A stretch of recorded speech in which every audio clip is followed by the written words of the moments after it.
There's one power, invisible, and you see it everywhere and every day. One power, indescribable, and you speak of it with every word you say. Mysterious until you know the truth. As simple as the love inside of you. Call it God, call it Spirit, call it Jesus, call it Lord, call it Buddha, Baha'u'llah, angels' wings or heaven's door. But whatever name you give it, it's all one power, can't you see? It's the power of the love in you and me. One power, one power.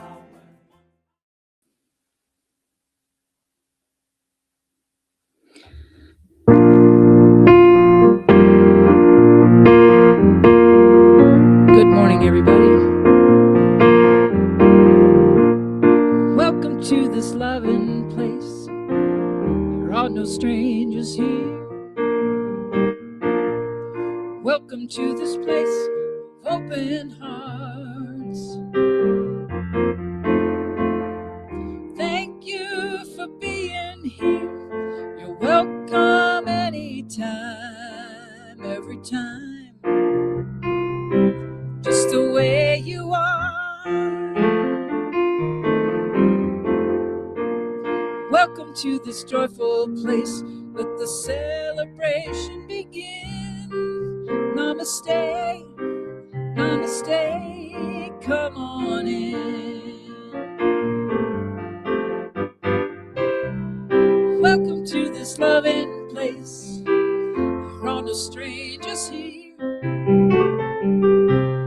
Welcome to this place of open hearts. Thank you for being here. You're welcome anytime, every time, just the way you are. Welcome to this joyful place. Let the celebration begin. Namaste, namaste, come on in. Namaste, namaste, come on in. Namaste, namaste, come on in.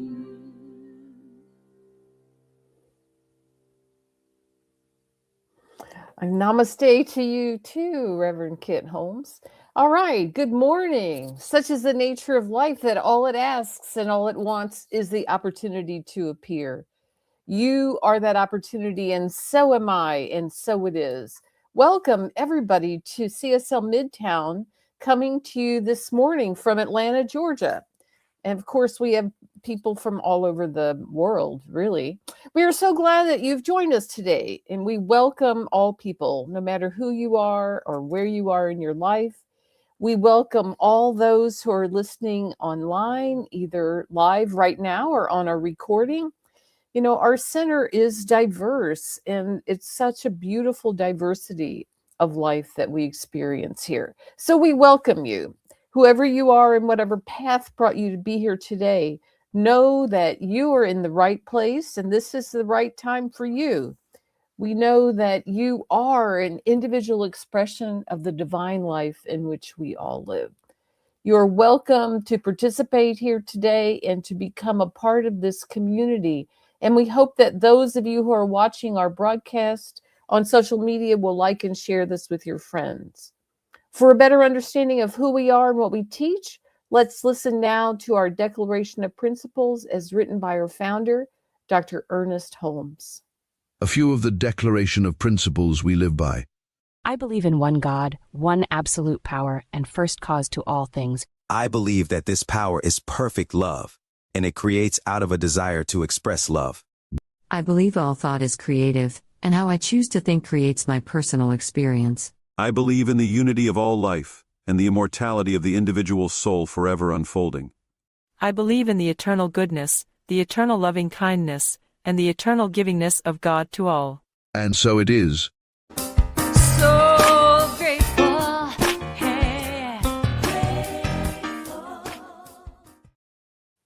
Check out our website, cslmidtown.org, for the full Declaration of Principle. My name is Judy Aehle, and I'm the practitioner for today's service. And we continue the theme for March, What If? And today our topic is, want to change the world? Do it. The affirmation for today is, I change the world by healing what lives within me. At the center of our being is this divine person, this creative power, this infinite presence. The divine spirit is within each one of us as we accept the nature of our real self. You know, happiness is defined as an inward sense of security and safety. And changing the world is about transforming our thoughts, beliefs, and consciousness so completely that the outer world naturally has to shift. To change the world begins not only by changing and transforming what is inside of us, but also by seeing the divine in all people around us. Envision a world where everyone's happiness is a shared priority. See beyond the limits of how it's always been. Energize change from the inside out. Happiness is our birthright. Seeing God in each other dismantles the invisible walls that divide us. Change does not require force, but begins with a shift in consciousness. And I'm going to end this part with a couple of quotes. The first one from Emmett Fox, one of my favorites. Here it is.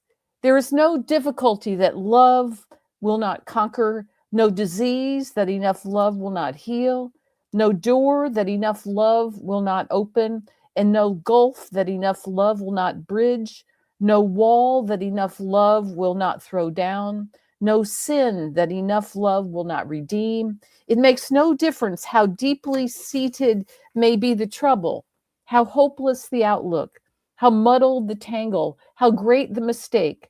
A sufficient realization of love will dissolve it all.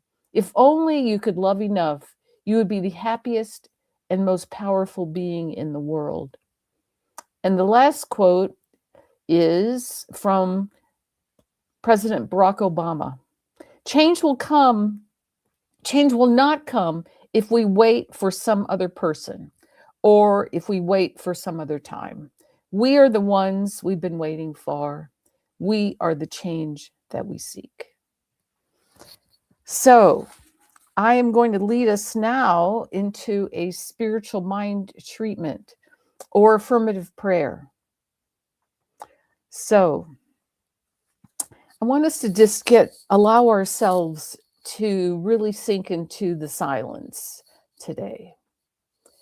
So if you're in a situation or a place where you can close your eyes, that would be a great thing to do. And allow yourself to take some nice, slow, deep breaths.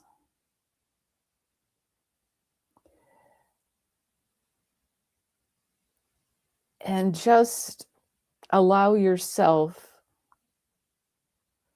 to open your heart and open your mind to this presence, to this silence that is really speaking to us. This silence that is God, that is spirit, that is everywhere present. And as I seek into this silence, I recognize and know that spirit, God, universal love is all that there is. It is everywhere present. It is around me. It is through me.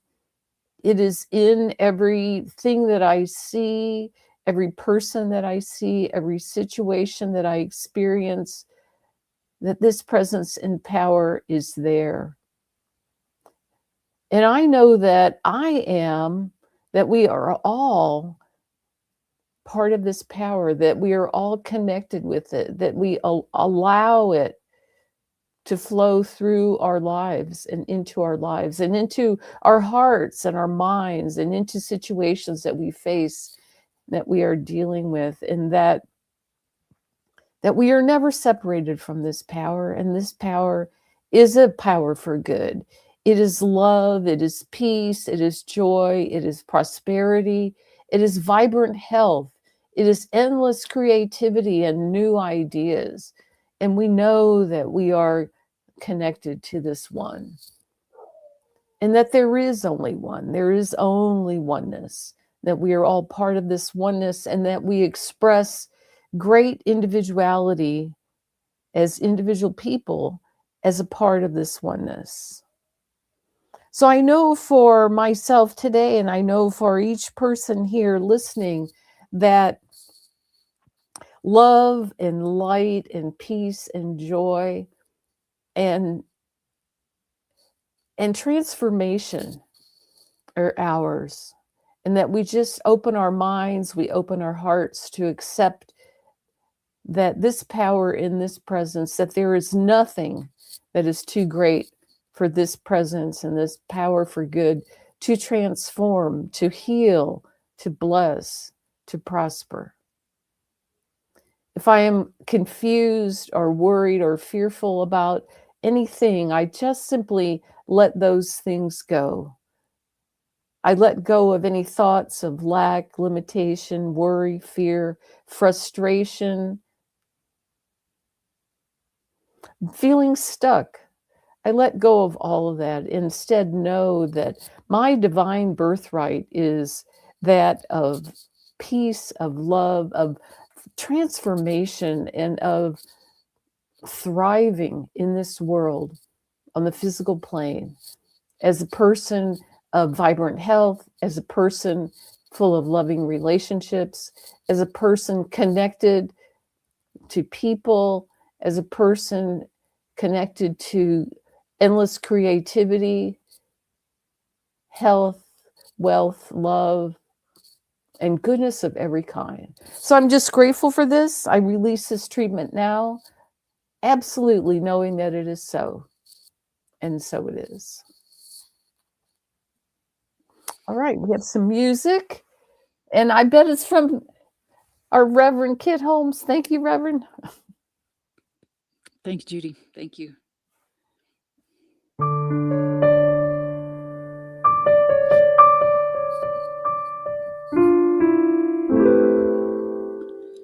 Come with me, and you'll see a world of pure imagination. Take a look, and you'll see into your imagination. We'll begin with a spin, traveling in a world of my creation. What we'll see will defy explanation. If you want to view paradise, simply look around and view it. Anything you want to do it. Want to change the world, there's nothing to it. There is no life I know to compare with your imagination. Living there, you'll be free if you truly wish to be. If you want to view paradise, simply look around and view it. Anything you want to do it. Want to change the world, there's nothing to it. There is no life I know to compare with your imagination. there you'll be free if you truly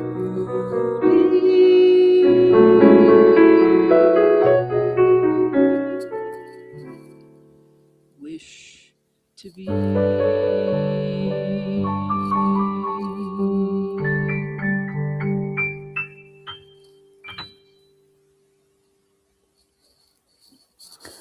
All right, wonderful. Well, you all have seen and heard our speaker today, and we want to welcome Reverend Kit Holmes back to CSL Midtown. She is an ordained Centers for Spiritual Living minister, certified life coach, and a recovering perfectionist. Let's hear it for a perfectionist. I'm just kidding. I know, I get that. And she lives now in Santa Fe with her partner, Trisha. She combines her amazing musical ministry with her talks, and we are going to be able to experience that today. So I'm so happy that you're here today, and we welcome back Reverend Kit Holmes. Thank you for being here.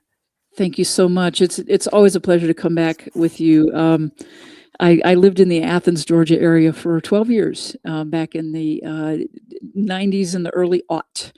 And I'm always glad to see the pictures up on the screen when we start the broadcast. So good morning. Pure imagination. Want to change the world? Do it. We hear that often, and we're like, well, how? Right? Right. So the pure imagination thing. There is no life I know to compare with pure imagination. Living there, you'll be free if you truly wish to be. It's all about consciousness. And that's what we're talking about today. All about consciousness. We have the power of imagination. We have that mental faculty of imagination to not only go in to bring what we've come into our experience so far in the world, what we, our memories, our perceptions, all of those things that have come with us through the process of our lives. We can look at that knowing that that's a little bit of a limited experience, but it's one that we've already lived, right? We can take that and say, okay, well, I see these other wonderful, beautiful things in the world. I want more of that, please. I want more of that, please. Okay. We love to fantasize and dream and talk about how we change the world. And oftentimes it's usually only if something outside of us changes first. Today, we're going into this, sorry, the deep dive to basic spiritual principle. Sorry, I need some water. It is incredibly dry here in Santa Fe, just so you know, and it's been windy, so things are stirred up. I apologize for that. So the power of imagination. If we are in these times focusing on the chaos, the upset, the turmoil, the collective, that thing we often hear we get into people talking with people of like mind, and we find ourselves saying, I was just thinking that too. That's the power of the collective consciousness. Based on what we see in the conditions and the circumstances around us, yes, absolutely. We can say right now, and a lot of us might be saying, we could be on the verge of World War III. And the fear underneath that fear is a powerful, we've heard fear is a powerful motivator. It's also a powerful component of the creative process. We know, as we've already heard in the readings this morning, that the power of love is so much greater than the power of fear. And we're going to talk about that throughout the talk. I'm going to talk with you about that today. So if you think about it, we are, and we have been conditioned throughout humankind to be tribal. And a lot of that, of course, is for survival. And so our still limbic brains, our nervous system, is still on high alert for anything that looks like danger. And when we're together and we're in a tribe, we protect ourselves, and then we get that conditioning that says they are going to take what I have. They're going to take my food. They're going to take my shelter. They're going to, et cetera, et cetera. So we've been doing this. If we put it in perspective, we've been doing this for thousands and thousands and thousands of years. And the easiest way to demonize or to separate ourselves from something else is to demonize the things, unfortunately, that are within ourselves that we would like to change. The parts of us that we don't like, the parts of us that feel separate from our source, that have been conditioned to believe we are separate from source, and therefore everything that is not like us, doesn't sound like us, doesn't speak, doesn't teach, everything is evil, different, to be separated from, to be squashed, to be killed. You get the point. We know, because we've had all of this many years of human history and documented history, we know that there are forces, there are people who use this, have used this throughout history, using fear and intimidation and power over and violence to control, to build empires and monuments to themselves that have nothing to do with the good of humanity. And so we're left in this teaching of, holy moly, we keep talking about love, we keep talking about oneness, we keep talking about all of this stuff. Why isn't it working? Well, I'm here to tell you that it is. Because what we know in this teaching is that everything begins within. As within, so without. We can change the world, of course, but it has to begin with us. It has to begin with us. It has to begin in our own consciousness. We can't, well, we can. We try very hard to look outside of ourselves, as I said in the introduction, to, if everything outside of me would change first, if everybody would just behave the way I do, we'd be okay. If everybody just agreed with me, right? Without looking in to say, do I really agree with myself? So it has to begin. That's the step one. That is, begin by asking the question. When we are faced with something, when something shocks us, something daily is designed to shock us, what's our first reaction? Where do we go first in our thought process? Survival. Is this happening to me? That's the very good question. Is this happening to me right now? And that feels like a really slippery slope, because I could say, as a person of the LGBTQ community, well, it's happening to my brother or sister. It's happening to somebody in my community. Yes, it affects me, absolutely affects me.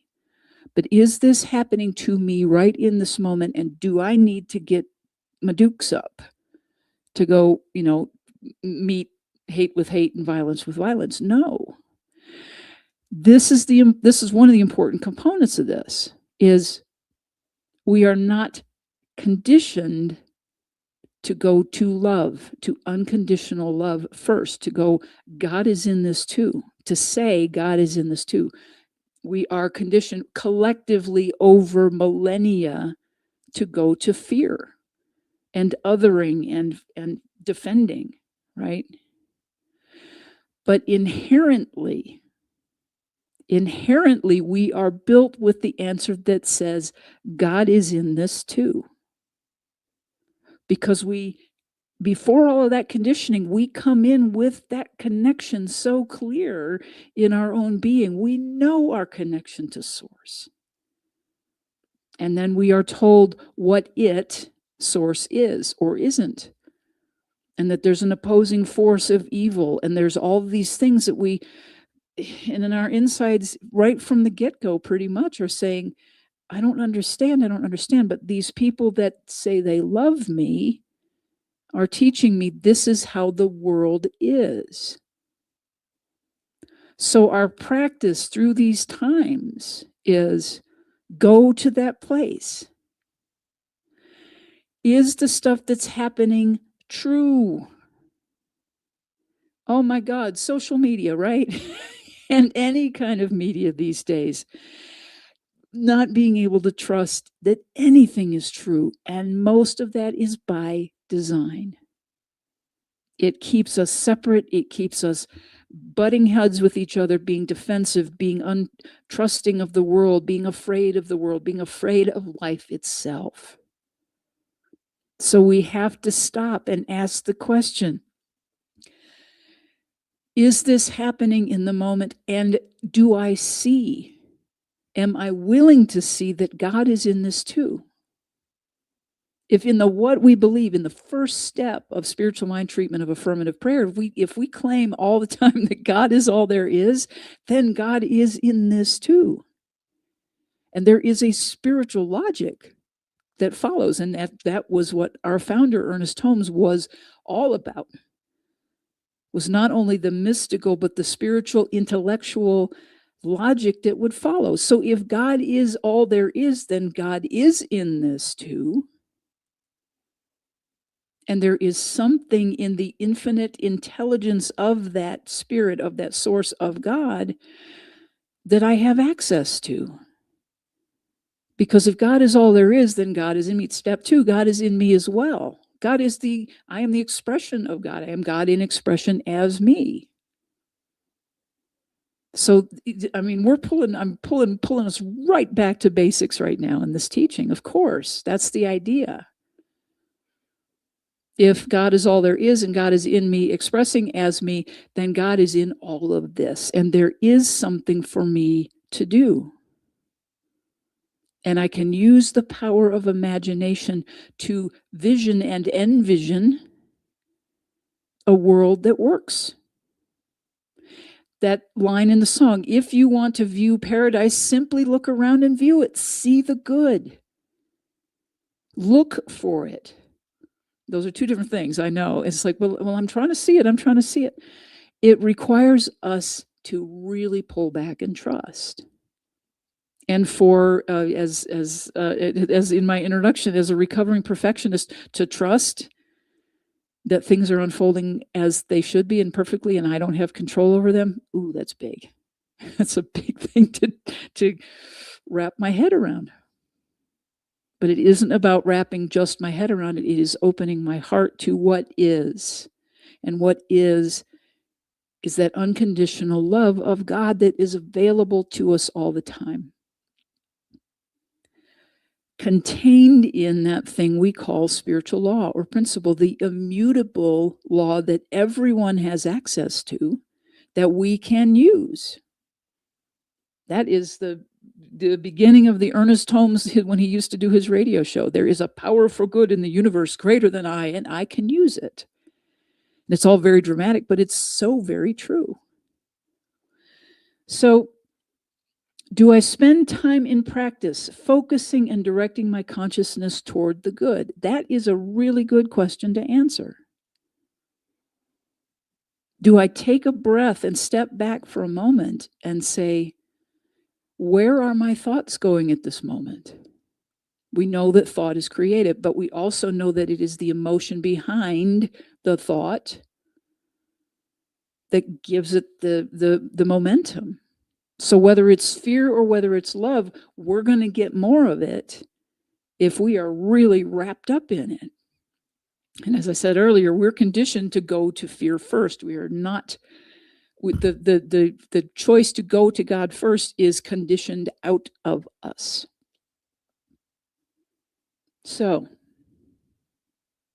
am I expressing these things to others or to myself on a daily basis through my actions, or am I just talking about it? Am I talking about peace? Am I talking about abundance? Am I talking about being in balance and harmony with the world and being a good presence in the world? We can do that all day long, and a lot of people do. But am I putting my words into action? Am I living from that place that knows God is the only thing that's happening right now? I stay informed, of course, of what's going on in the world. but I don't, to the best of my ability, attach to it. And I know most of you do that as well. Not getting caught up in the drama, not getting sucked into doom scrolling, all of the things that just absolutely wreck our nervous systems. And I don't deny the days when I am absolutely heartbroken, when I see the cruelty in the world, when I see, and the thing is that I have to remember in all of this is we are not the first country that has gone through stuff like this. This is cyclic in nature throughout human history. It is heartbreaking. But underneath that is knowing or seeing or practicing enough, doing our inner work enough, being peaceful with ourselves, being peaceful with how we talk to ourselves, being kind and compassionate to ourselves. It's allowing ourselves to have our emotions without letting our emotions have us. That in itself is a lifelong practice of learning how to do that.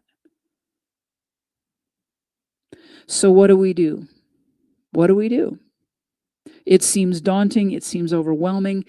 It seems like I don't even know where to begin. Well, we begin within. We always begin within. Turn to God first, right? Turning within, though, can be frightening.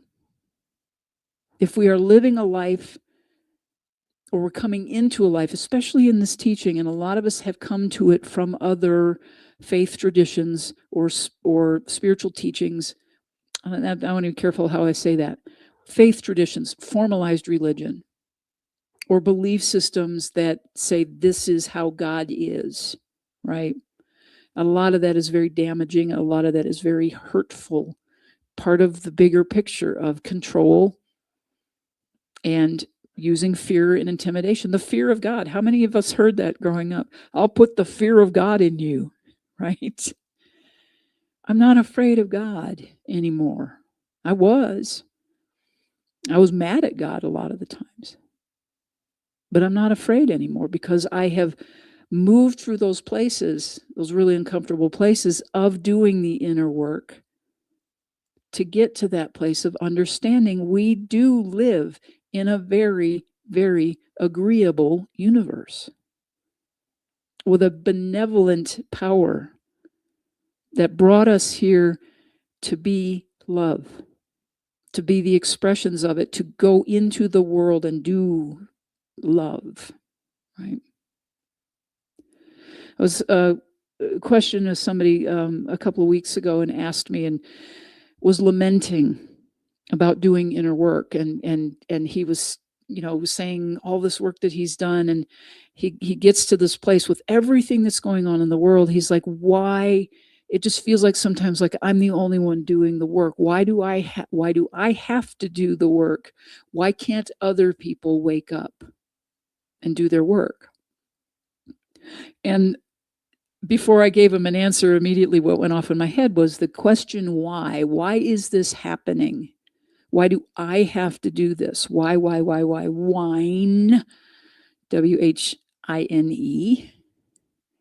That's really what it can be. It can be that place of, okay, I have found a teaching, Science of Mind. I have found recovery. I have found a 12-step, some other support thing that has opened my life, reopened my life to my spiritual inheritance, to my spiritual divinity, to this magnificence that I was born with. So why can't everybody else see it? And therein lies the age-old question. It's our journey solely to find that within ourselves, to rediscover it.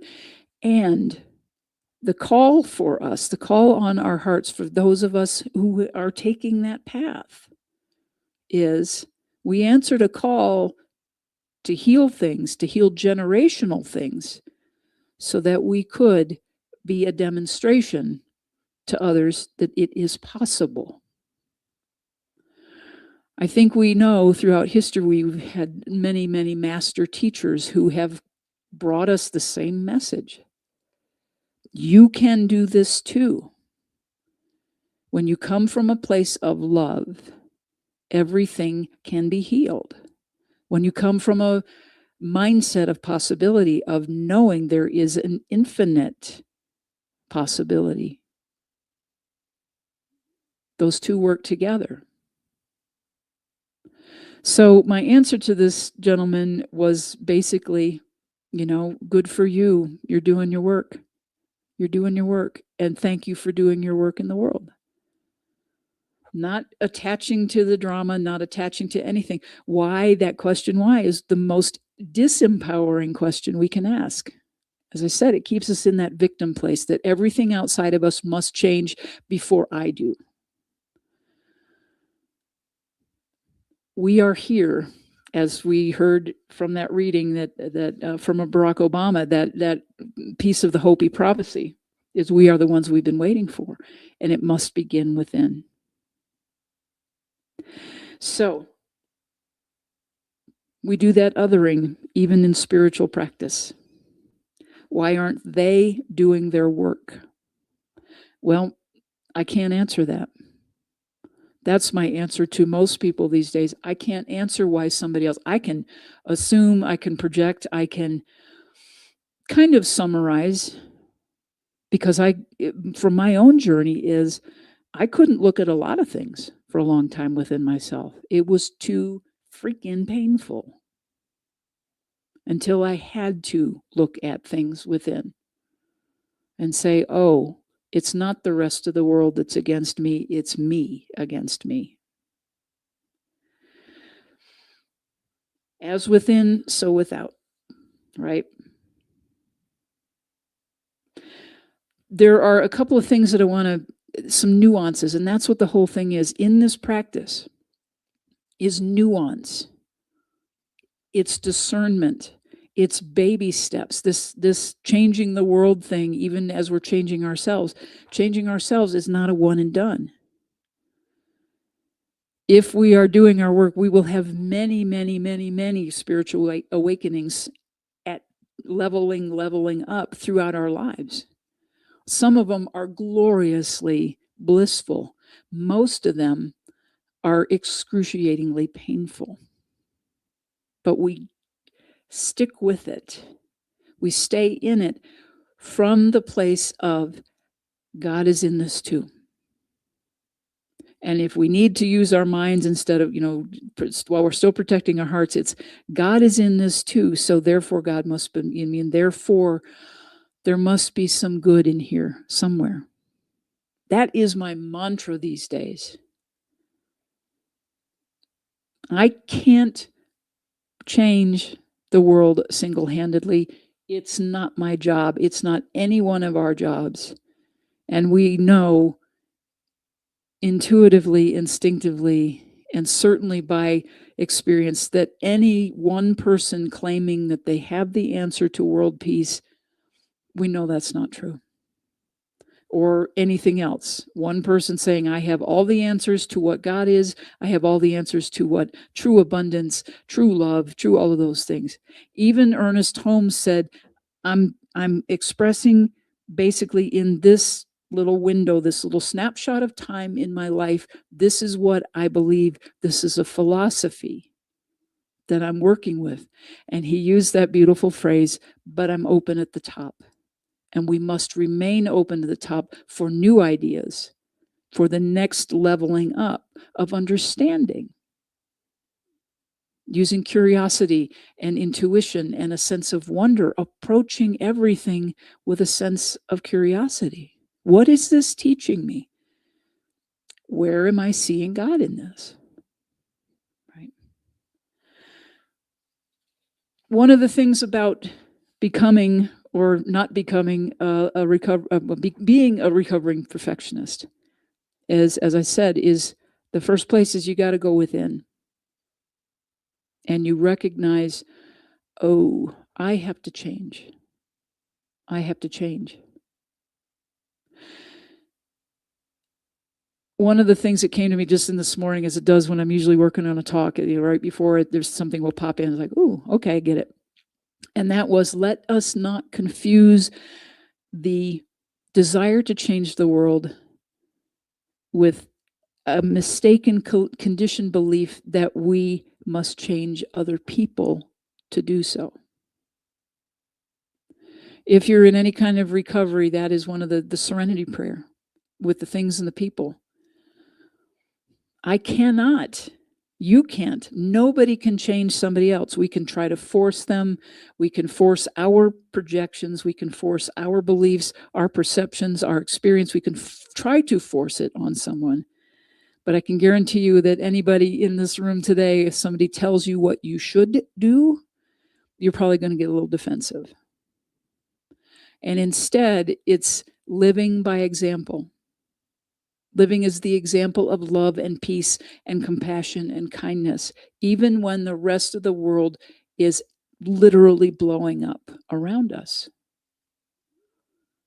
We can't, as I said, we are not the first country, we are not the first civilization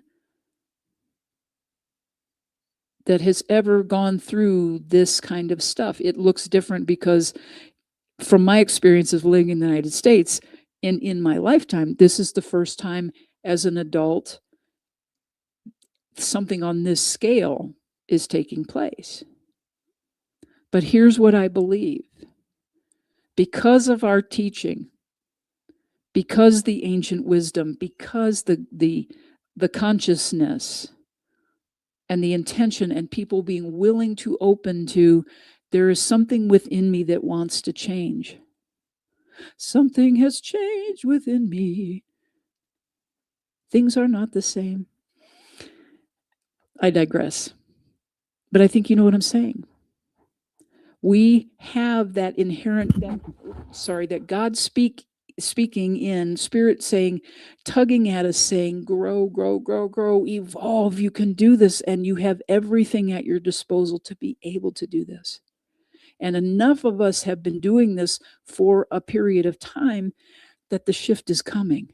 The shift is happening. And everything that's showing up now is everything unlike kindness, compassion, empathy, unconditional love. So we keep at it. So how do we do this? Here we go. The first premise, the first motto, the tagline of everything from Science of Mind is change your thinking, change your life, right? Before anybody else ran with it and monetized it and, claimed it as their own. That's what Ernest Holmes says. That's the core of our teaching. We must change our thinking. We are always just one thought away from a huge shift in consciousness. And it has to be incremental. It is a process. It is not a one and done. So how do we do this? Be willing to look inside. Be looking at the patterns of your life. How do things keep showing up in your work, in your relationships, in your health, in your finances? You're going to see patterns, but it requires that courage and it requires gentleness to start looking within. Where are you on the scale of happiness or abundance or health? Does your happiness or your abundance or your health depend on the permission of others? Are you always waiting for somebody to tell you how to do your life? And as I said, when somebody directly does it, there are some of us who are like, cool, tell me what to do. I've heard myself say that, just tell me what to do, because I don't know. It's learning to trust that voice inside that does know how to do this. Adopting the phrase, isn't that interesting? I learned this many, many years ago from a mentor of mine. And what I mean by that is when someone comes to you, they're in the middle of they want to do gossip. They want to just, oh, the sky is falling, the world is horrid, so-and-so needs blah, blah, blah, blah, blah. To just sit calmly and look at them and say, well, isn't that interesting? Because there's two things that this is going to do. Number one, being interested and curious on what's happening can open something up to a more expansive kind of conversation. The second way that using "isn't this interesting" is it will shut down the gossip, the sky is falling, the doom and the gloom, because you're not agreeing with either side. You're not agreeing with this person that's, you're not jumping into the energy or the consciousness of, ain't it awful? So practice that. I'll give you the example is when I first kept hearing that from a mentor early on in my practitioner studies, when I was full of, but this and this and this and the drama and this is happening to me and all of my victimhood, et cetera, I was furious when that mentor said to me, well, isn't that interesting? And I was furious because she was not engaging at the level that I was humming at. She was trying to pull me higher. And I am forever grateful that I learned that. So, isn't that interesting? And like everything else, it takes practice to remember to say it. And somebody will probably be mad at you because they're going to try to hook you and hook you and hook you. That is what is going on. Everything is a hook right now. So we really have to double down. Look at it with curiosity and then follow up with, where could I find God in this? Where could I find God in this? How interesting. As the best of your ability, practice non-judgment of any of it. Whether somebody is doing their work or not, do yours. That old phrase, keep your practice on your own mat. It's a yoga thing. Stop watching what they're doing across the room. Keep your focus and attention on your own mat. Stay in your lane. That's a better way to put it. Stay in your own lane. Turn to the power of unconditional love. That should really be the first step. Turn to the power of unconditional love because it is present. Our work is to keep uncovering it, to keep demonstrating it, to keep being it, to keep living it. Take action on the guidance that you get. If you're in meditation, you're doing visioning, you're doing journaling, any of those things, and that thing drops through, take action on it. And most importantly, if that action step or that guidance says rest, turn off the TV, turn off your phone, do it. Give yourself, we need so much space. And it's okay to take that space so that we know we're not contributing to the noise. All right. So yes, I truly believe that we are in a profound time of change in human consciousness. A profound time of change. And we are here. We are alive. You and I, everybody that's alive on the planet right now has a part to play in this. We didn't just show up by accident and, oh, the world is terrible and I'm, no. There's something for each one of us to do in our own unique way, but it has to begin within. Healing the stuff within that we want to project and say it's somebody else's fault. And oh, it's messy and it's hard and it's complicated, which is why most people don't do it. But following that call to do it is one of the most rewarding things that I know I've ever done in my life. And so I invite you to consider doing that as well. Remember that thing that Eleanor Roosevelt said, no one can make you feel inferior without your permission. No one can make you feel anything without your permission. So get in touch with what's happening when those feelings come up. Heal it from within. And it's baby steps, and it's being gentle, and it's being respectful to yourself, being patient with yourself. That's how we change the world. And the do it is, don't go out and try to conquer everything by yourself. Work on the inner world. Do that. Do that. Do more of that. We are not powerless. If we are living in accordance with this teaching, our work is to practice knowing we have the power of the universe at our backs. Everyone has access to the same spiritual laws. We can use the law for good. Pain is inevitable. Suffering is optional. What we think about, we bring about. All of those good jargony things that we hear in this teaching are there because they're actually true. So, we cannot change anyone else. And we have work to do. So let's get out there and do it. And I'm going to close with what I hope is an inspiring song for you to live this. I'm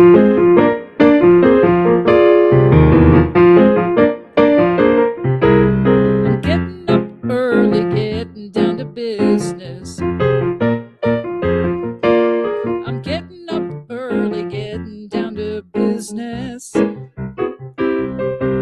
My eyes wide open as my feet hit the floor. Opportunities knocking on my front door. I'm getting in early, getting down to business.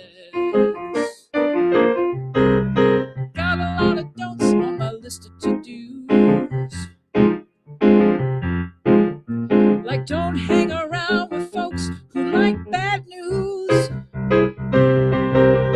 They try to stir me up with worry and fear. I said, get your sad selves away from here. Got a lot of don'ts on my list of to-dos. Ain't no stopping me now that I'm going. Ain't no hiding all the things that need showing. I'm bringing my best into this world. If you wanna feel the love, then I'm your girl. Ain't no stopping me now that I'm going. I'm getting up early, getting down to business. I'm getting up early, getting down to business. My eyes wide open as my feet hit the floor. Sorry.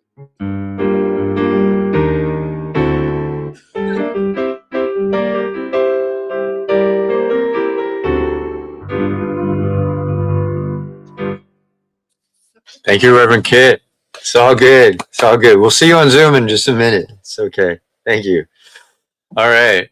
Now it's time for our conscious giving. So you can donate to us at cslmidtown.org/donate, or you can scan the QR code on our screen. What a wonderful message this morning. Timely, thoughtful, gave us something to do. So let's say our affirmation of prosperity. I live in a universe of abundance. As I freely and joyfully give, I join in the divine flow. And all that I share with life returns to me multiplied abundantly. So it is. So we got a couple of announcements. Next week, we got Reverend Dr. Jerry Troyer. Life is as a possibilitarian. That sounds like an interesting talk. We have an adult study group that meets at 10 a.m. on Sundays. On the Zoom, you can go to cslmidtown.org and scroll down to the Zoom channel. Join them there. They're going through the Science of Mind textbook. I'd like to thank Reverend Judy Aehle for being our practitioner today. All right. And if you're not already on Zoom and you want to join us for a discussion with Reverend Kit, join us on Zoom. So here's our affirmation of life. I leave this place now knowing something better than I knew before. I go forth into the world with a heart full of love and a mind full of good sense. I look at the world in a greater way, knowing that I have within me everything I can need to create the life I desire. I give thanks for this understanding, and I am grateful for the spirit of life that lives through me. And so it is. Have a great week, everybody. Thanks.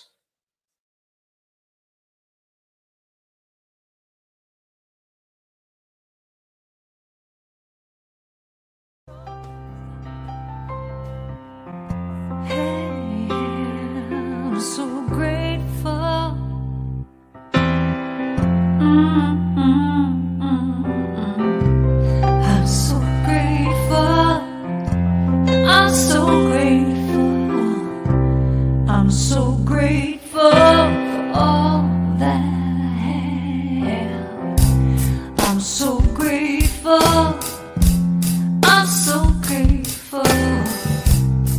so grateful for all that I have. Hey, oh yeah, grateful. I just say I am so grateful every day for all I have. Every day, I'm so grateful. I'm so grateful. I'm so grateful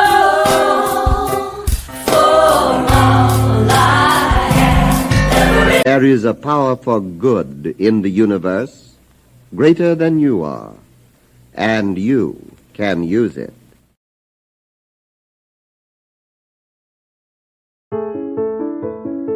New Thought Media Network.